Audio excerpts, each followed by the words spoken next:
देश में ध्रुवीकरण नहीं होना चाहिए,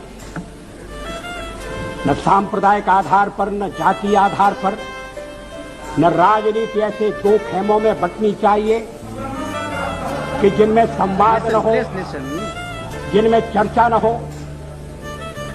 देश आज संकटों से घिरा है और ये संकट हमने पैदा नहीं किए।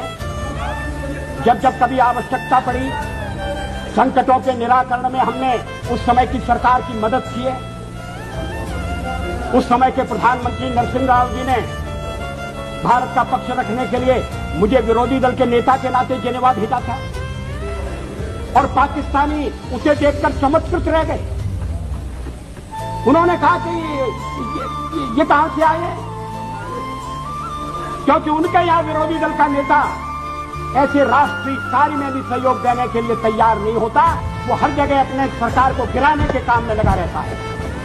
ये हमारी परंपरा नहीं है, ये हमारी प्रकृति नहीं है और मैं चाहता हूं ये परंपरा बनी रहे, ये प्रकृति बनी रहे।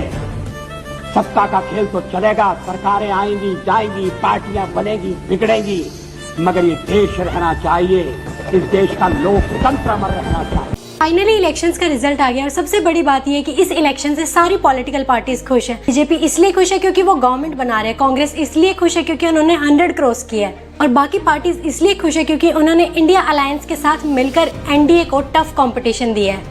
लेकिन इलेक्शंस का रिजल्ट थोड़ा शॉकिंग भी था। जहां बीजेपी को यूपी में अच्छी उम्मीद थी, वहां उन्हें हार का सामना करना पड़ा। वो स्मृति ईरानी जिन्होंने राहुल गांधी को इलेक्शन में हराया हुआ है, वो इस बार इलेक्शन हार गई। उधर जम्मू एंड कश्मीर में उमर अब्दुल्ला एंड महबूबा मुफ्ती भी इलेक्शंस हार गए। एक युवा नेता रविंद्र सिंह भाटी जो बाड़मेर में एक इंडिपेंडेंट नेता है, वो भी इलेक्शंस हार गए हैं। लेकिन इन सब के बीच में शिवराज सिंह चौहान ने 8 लाख वोट जीतकर हिस्ट्री बना दी है। वहीं बीजेपी ने मध्य प्रदेश में सारी सीट्स जीती हैं। इलेक्शन से पहले एक दूसरे पर एलिगेशंस लग रहे थे, ईवीएम पर शक किया जा रहा था, लेकिन डेमोक्रेसी में सबसे पावरफुल लोग हैं। एक बार हमारे ग्रेट नेता अटल बिहारी वाजपेयी जी ने कहा था, सरकारें आएंगी जाएंगी, पार्टियां बनेंगी बिगड़ेंगी, मगर ये देश रहना चाहिए।